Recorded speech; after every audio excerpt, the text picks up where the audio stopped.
Les alchimistes sont les principaux antagonistes de l'histoire de Lies of P.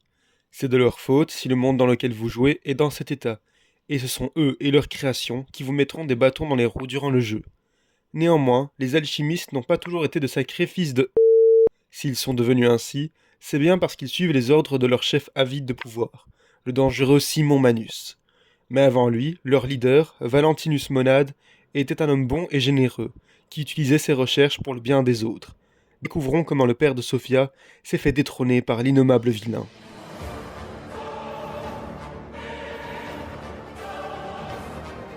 En tant que grand méchant du jeu, Manus est un boss majeur, mais également le boss final selon la fin que vous choisirez.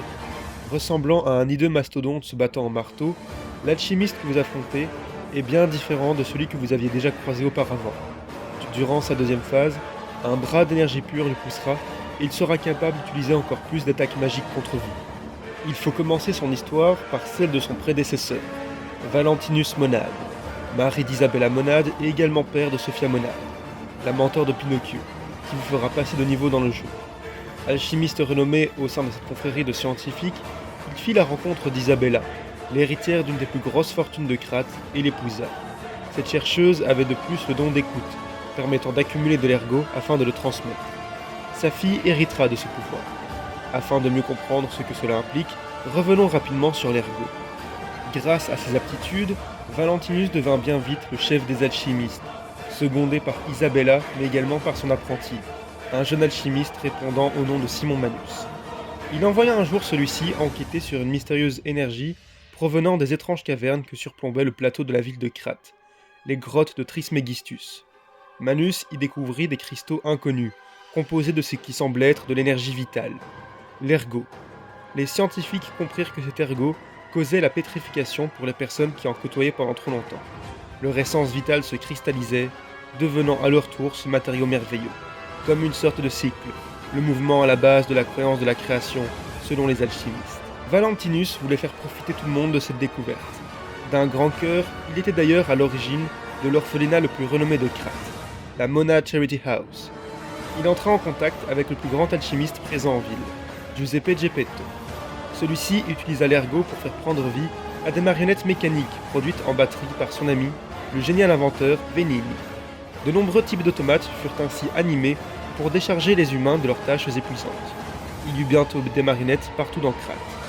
Cependant, un homme n'entendait pas cela d'une bonne oreille. Manus voyait le potentiel démesuré de l'énergie offerte par l'ergot et, avide de pouvoir, la voulait rien que pour lui, espérant s'élever ainsi au rang d'un dieu.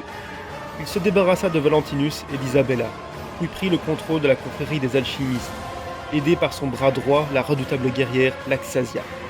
Il captura Sophia et la tortura pour s'emparer de l'écoute. Inversant le potentiel du don, il se mit à absorber une quantité folle d'ergot. Cette perturbation eut deux effets. Les marionnettes animées devinrent folles et massacrèrent les humains. Et la pétrification transforma les malades en monstres assoiffés de mort, les carcasses. À cause de sa soif de pouvoir, Manus provoqua le chaos à Krat. Néanmoins, le processus de transformation des carcasses était son but. Il voyait en cela l'accession à un stade parfait de l'évolution humaine.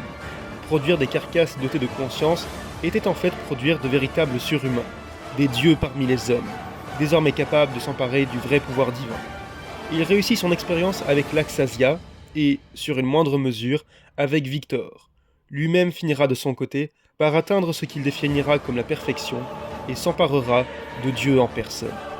Il est donc logique que Manus ait provoqué lui-même la transformation de plus d'humains en carcasses pour faire avancer ses recherches. C'est là qu'on en arrive à une théorie personnelle qui me plaît beaucoup. Un des boss mineurs de l'abbaye qui sert de repère aux alchimistes est une carcasse colossale nommée le gardien de la porte. Sa défaite vous donne un badge d'alchimiste de haut niveau permettant d'ouvrir les portes de l'abbaye. La description de l'objet précise bien que seul le chef des alchimistes dispose de ce badge. Pourquoi Manus l'aurait-il laissé sur un ennemi qu'il savait que vous alliez affronter, vous facilitant le chemin jusqu'à lui? Et si le gardien de la porte était en réalité Valentinus Monade, transformé en carcasse par Manus lorsqu'il prit sa place, utilisant son ancien mentor pour ses basses besognes? Avant Manus, il y avait donc Valentinus à la tête des alchimistes. Un homme bon, ce qui ne plaisait pas à son apprenti, agacé de l'utilisation passive qu'il faisait du cristal miraculeux que lui avait découvert. C'est pour ça qu'il sera écarté, changé selon moi en monstre grotesque. permettant à Simon de prendre le devant de la scène et de montrer son vrai visage. Un homme pourri de l'intérieur, ne rêvant que de devenir un dieu pour pallier son manque attesté de puissance et d'humanité. Abonnez-vous pour plus de vidéos sur Lies of P.